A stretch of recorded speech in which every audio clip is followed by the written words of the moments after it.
yi ñu ngi leen di nuyu yéen ñëpp ci seen tur ak seen sant di rafetlu seen teewaay fii ci buntu tribunal bu Dakar ñu am mbégte waxtaan ak yéen di leen di jox information que ñun ay citoyens ñu ngi jógee bureau du procureur fi nga xam ne fa la ñu déposé benn plainte en dénonciation d'infraction de détournement de deniers publics d'un montant estimé à 94 milliards plainte bi nag mu ngi nii donc plainte bi dañ ko enregistré ci numéro 16 317 en date du 15 octobre 2019 mooy tey sama ñaari naataango yi nga xam ne ñoo fi nekk muy Ben Taleb Sow ak Alioune Badara Mboup dinañ leen tënkal ci français ak ci wolof li nga xam ne moom moo nekk ci plainte bi nga xam ne moom la ñu déposé tey ci bureau du procureur.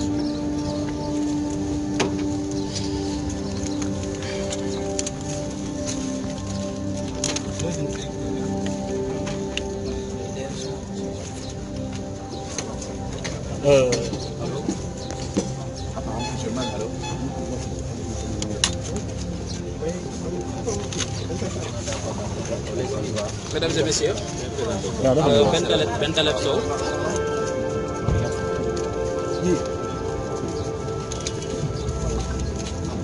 C'est bon? C'est bon. Ben Taleb Sow, membre du FRAPP France Dégage. Alors, nous venons de déposer une plainte citoyenne adressée au procureur. Une plainte dont l'objet est plainte en dénonciation d'infraction de détournement de deniers publics d'un montant estimé à 94 milliards. Bon, j'ai préparé une déclaration. C'est bien le résumé de la plainte, quelques éléments de motivation de la plainte en dénonciation. Il ne fait aucun doute que le respect de la Constitution n'a pas guidé les parlementaires qui ont souhaité la création de la commission d'enquête afin d'éclairer les Sénégalais sur les dysfonctionnements des acteurs du secteur foncier.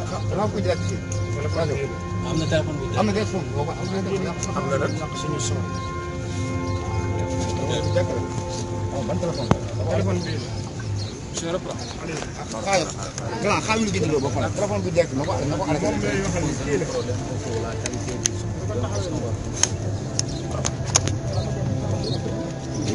waaw bu nga ko boolee micro rek day ñëw. Ibrahima xoolal nga ko booleel benn micro. bu ko boolee benn micro téye ko rek. Ibrahima teg. kii Mohamed. waaw noonu la waaw.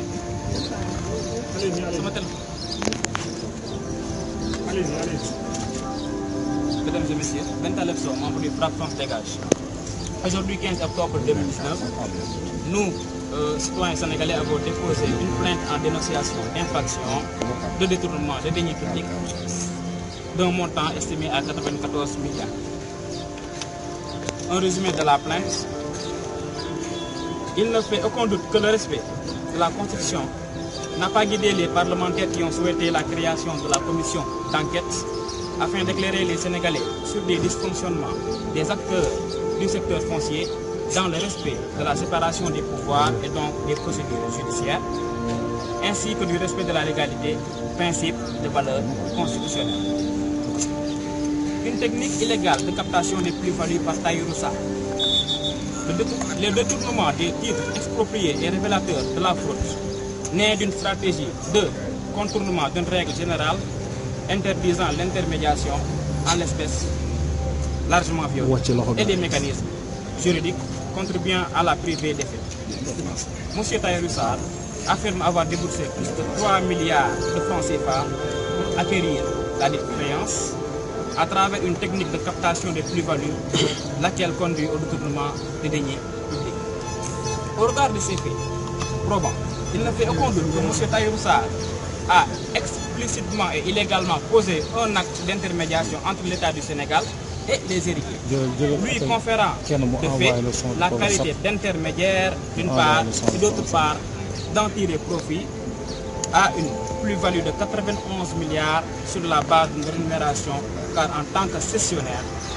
il s'est seulement proposé de verser à la partie cédante la somme de 2 milliards 500 000 francs CFA.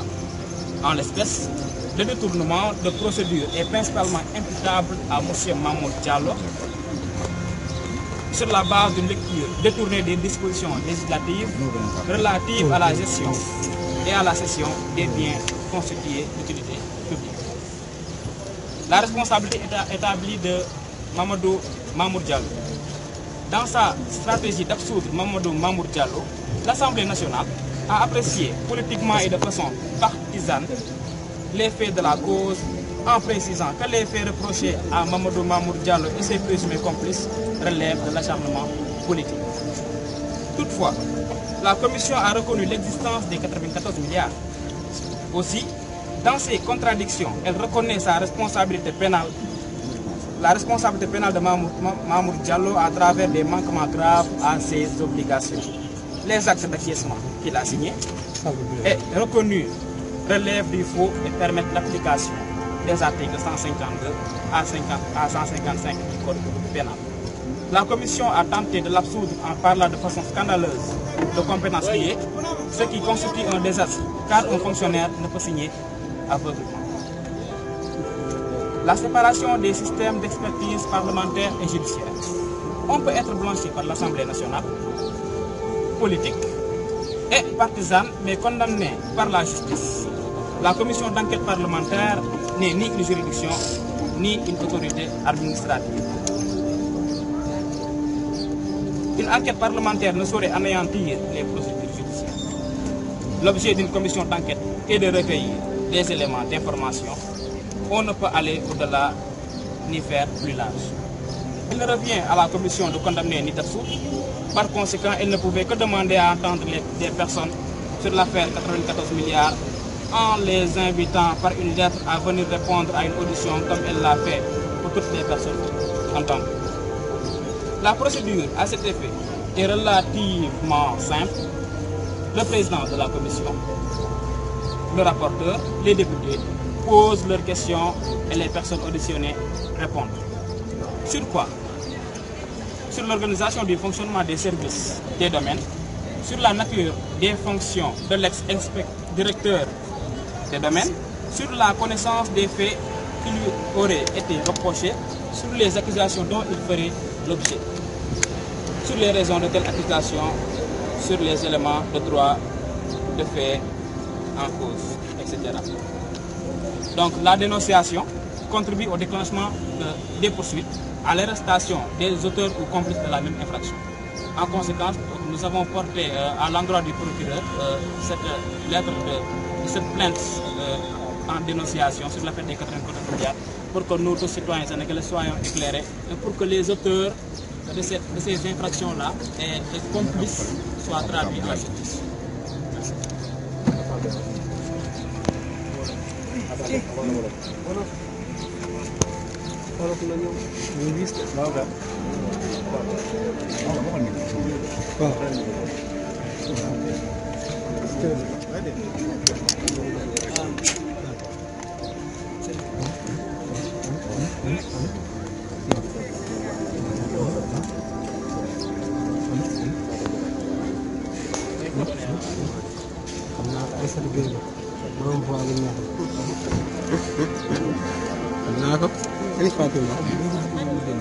Divinateur Akumba Amat.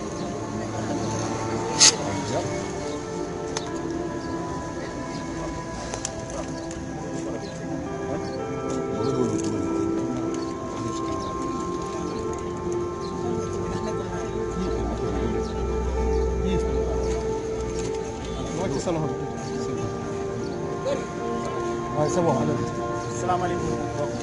journaliste yi, salaamaaleykum mbokki sénégalais yi ñuy xool di seetaan. Tey nag bés la ci bis parce que ñëpp dañu ko tuddee le jour des plaintes waaye ñun citoyen sénégalais jaarale ko ci sama kàddu man mii di Aline Badara Mboup doon citoyen sénégalais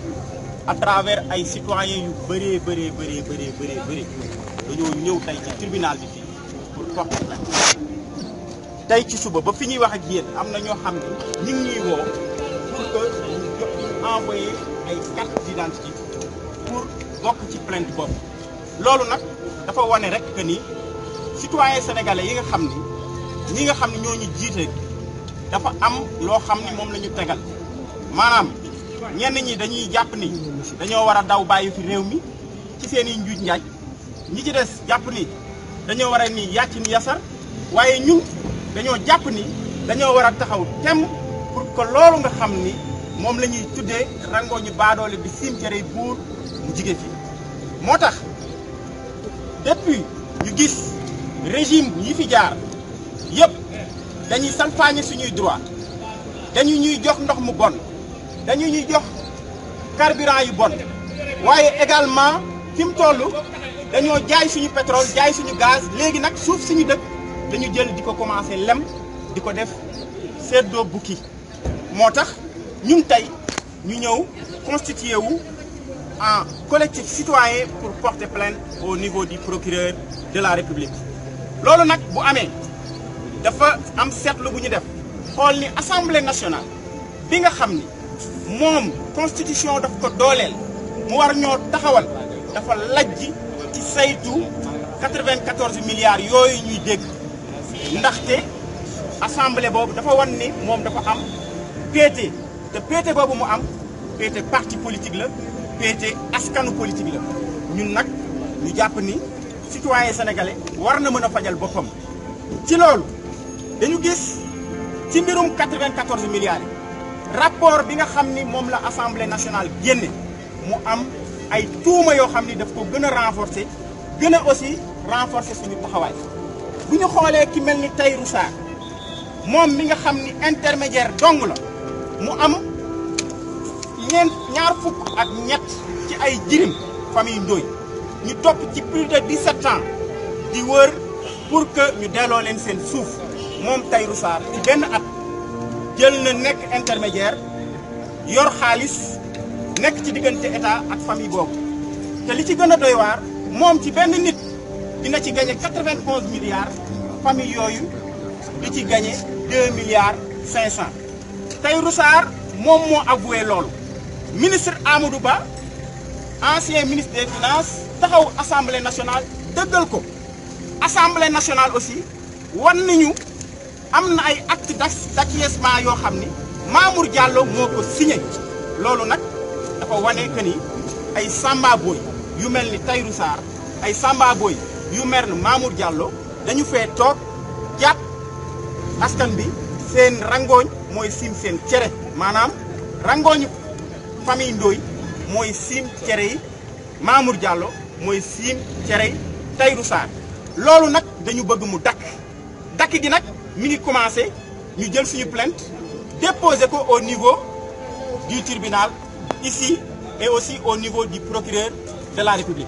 naam ñu bëri dinañu wax justice sénégalaise temps yi perte nañ ci moom confiance waaye ñun dañu jàpp que ni suñu justice moom la ñu am te aussi quel que soit alpha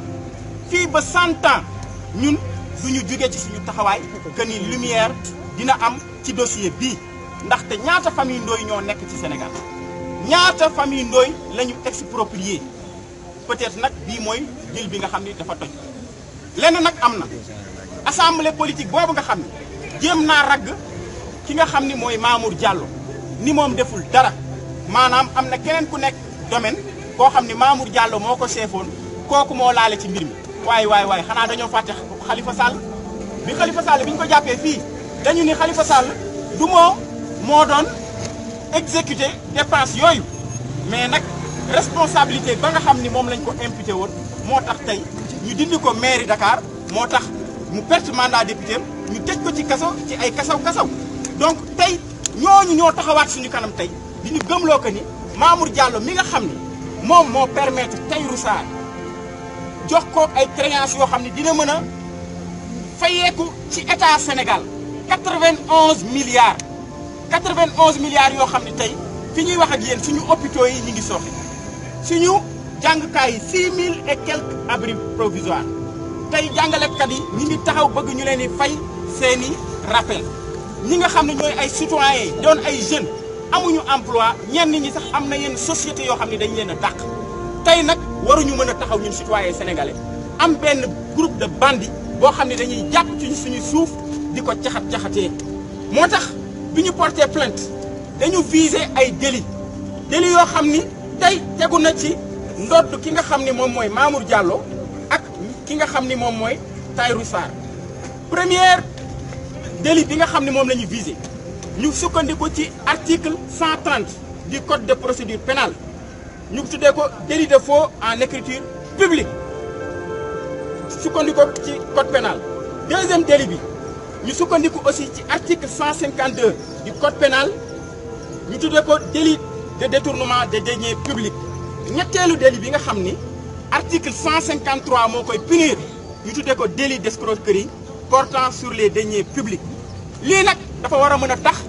procureur de la république war a mën a déclencher benn procédure xam ne ay citoyens sénégalais ñoom ñoo taxaw tey pour mbir mi leer ndaxte ragg nit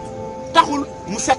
assemblée rôle am du pour setal nit ndax ñoom commission boobu nga xam ne moom la ñu teg lenn rek la ñu mën bu weesoo ki nga xam ne mooy président commission bi ki nga xam ne moom mooy rapporteur bi ak député yi nga xam ne ñoo ca bokk woo leen déglu leen laaj leen ñoom seen dayo ak lan la ñu def ci mbir moom waaye justice moom mooy setal justice moom mooy jàpp justice moom mooy wax tuuma yi fi mu nekk. moo tax ñu ni assemblée nationale boobu ci li nga xam ne dañuy wax séparation des pouvoirs ñoom ils sont disqualifiés mbir mi ci justice lay leere te ñun ñi nga xam ne ñoom ñooy ay citoyens yi nga xam ne ay sénégalais lañu duñu jugee ci li ñu nekk. dinañ wax nag lii c'est une première procédure bu ñu jugee fii yeneeni jour dinañ dajalawaat ay yeneeni citoyens sénégalais pour di chaque jour chaque semaine ñu porte plainte parce que jàpp nañu que ni warul a am ay jirim yoo xam ne alalu jirim ak li nga xam ne moom la ci diine chrétienne wax li nga xam ne moom la ci diine l'islam wax ñu jàpp 23 personnes ñoo xam ni seen ndono moom la ci ñaari nit bëgg a séddoo loolu nag ñun duñu ko nangu parce que kenn ki nga xam ne moom mooy inspecteur des domaines Mamour Diallo dégg nañ ko fi mu dem Louga def meetingu 100 millions loolu nag dafay wane ni blanchiment d'argent boobu dafa nekk ci biir parti APR moo tax ñoom peut-être député yi ànd ak moom ñu bëgg koo def affaire de gang bëgg koo ragg waaye loolu du am lii nag dugguleet gis nañu ni waa DIC jéem nañoo ragg Aliou Sall gis nañu ni assemblée nationale jéem nañu ragg ki nga xam ni moom mooy Mamour Diallo waaye Mamour dañ di ko moom plainte am la ñuy xaar Mamour porté wul plainte mais ñun porté nañu plainte Mamour ñun duñ la bàyyi dinañ la ñàkk Mamour dinañ la topp ba au dernier retranchement pour que mbir mi leer que jirim yi ak sénégalais yëpp dellu ci li nga xam ne moom mooy état de droit.